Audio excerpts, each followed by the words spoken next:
May I coming sir? Yes, coming.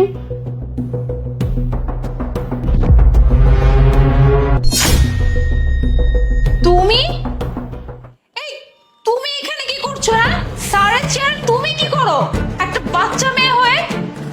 এই তুমি কি জানো আজকে এখানে আমার ইন্টারভিউ, আর এখানে অনেক বড় বড় স্যাররা থাকবে, আর তুমি কি না স্যারের চেয়ারে একটা বাচ্চা মেয়ে এখানে বসে আছো?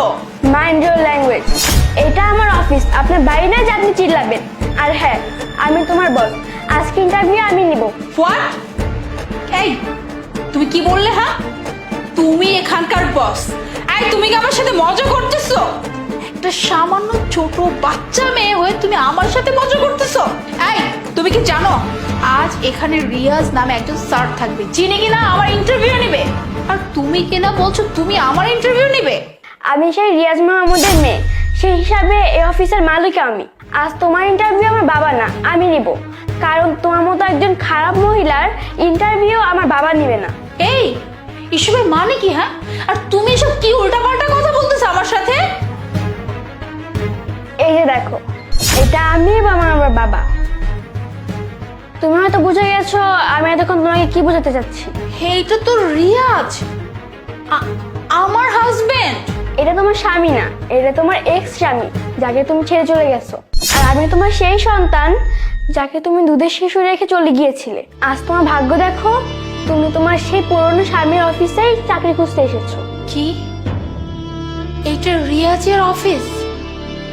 রিয়াজ এত বড় লোক হয়ে গেল, এত টাকা পয়সার মালিক হয়ে গেল, আর আর তুমি তুমি রিয়াজের মেয়ে?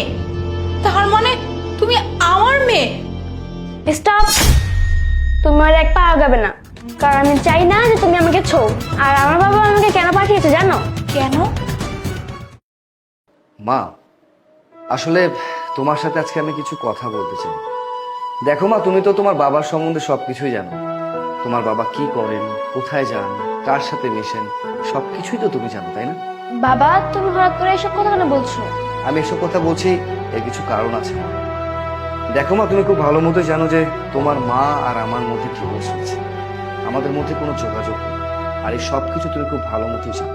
আমি এতটুকু তোমাকে বোঝাতে চাই, আমার সম্বন্ধে তুমি যতটুকু জানো, আমার মনে হয় তোমার মা সম্বন্ধে তোমার জানা উচিত। বাবা, তুমি মহিলার কথা কেন বলছো? মা, তুমি রাগ করো না। আমাদের কোম্পানিতে কিছু লোক আসবে ইন্টারভিউ দেওয়ার জন্য। আমি লিস্টটা চেক করেছিলাম, সেই লিস্টের মধ্যে আমি তোমার মায়ের নামটা দেখতে পাচ্ছি। তো আমার কাছে মনে হয় তোমার মায়ের সম্বন্ধে জানার জন্য হলেও তোমার ওখানে যাওয়া উচিত। আমি কি বলেছি তুমি কি বুঝতে পেরেছো?